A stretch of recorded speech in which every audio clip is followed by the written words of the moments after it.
And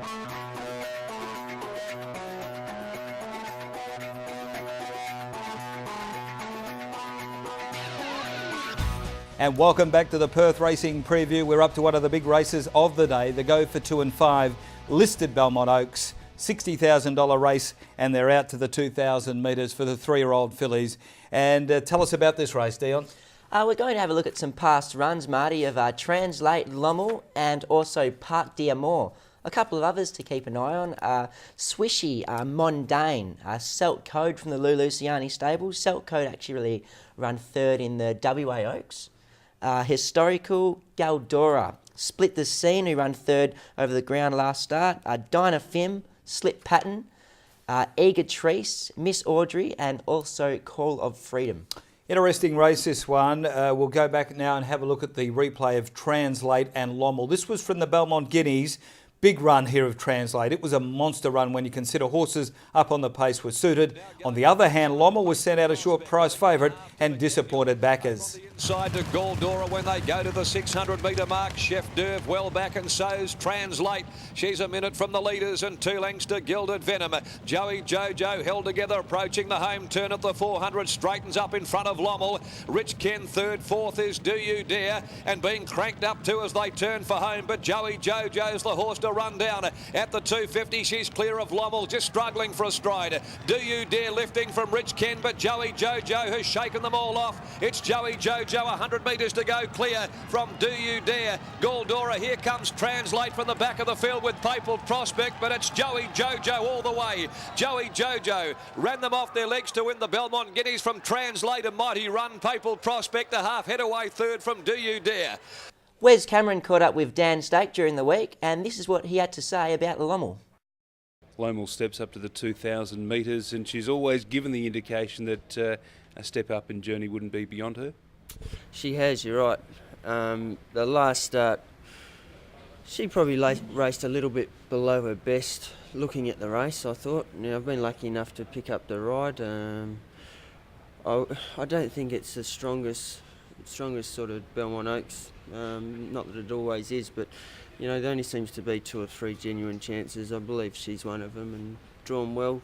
I'm pretty confident she's been trained to get this journey. Let's talk about her last start ever. She raced outside of the leader, Joey Jojo, in the Belmont Guineas, and in fairness, wasn't beaten that far at the finish. She wasn't beaten that far, you're right.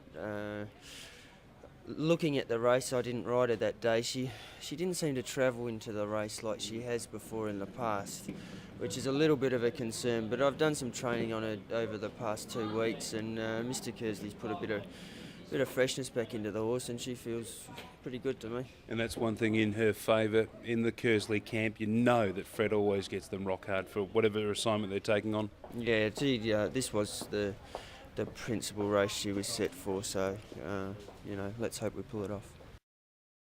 Right, the next horse we'll have a look at is the filly Parc d'Amour. Look, punter Robbie's done a big job with this Bletchley Park filly, and she looked like she had the money here at the Belmont midweeks before It's Gully Gold claimed her late. The course went past French Friars. Also making up ground now around them. Wider out Savage Wolf, who's followed really rough forward, and wider out then is Celt Code. Split the Scene coming via the Cape, nearing the turn from Price, Lasudi and Parc d'Amour. Followed by Miss Audrey, back on the inside of Shiny Row.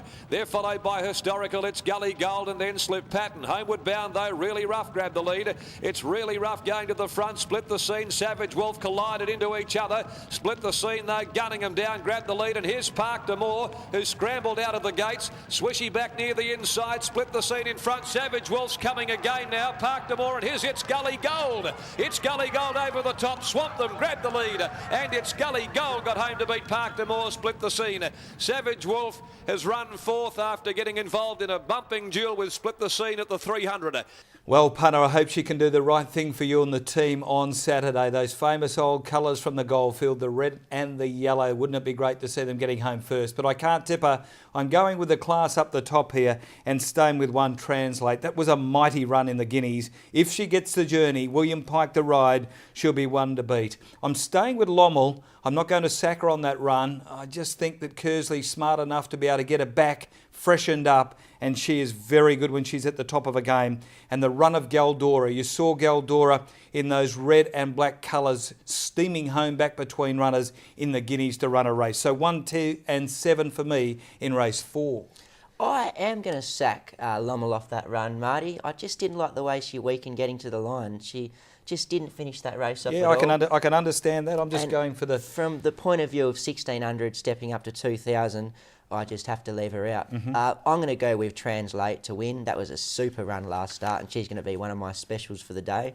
Number 11, Park D'Amour, I'm going to throw into run second. She covered a heap of ground when she took off around him last start and come from a conspicuous last. She blew the start as well too, scrambled out of the gates and gave up a few lengths. So she might even race a little bit closer on Saturday. And I'm going to throw in Split the Scene for third, number 8. But you can't leave out Galdora off that good run in the Guinea. So it is a hard race. But my numbers are 1, 11 and 9.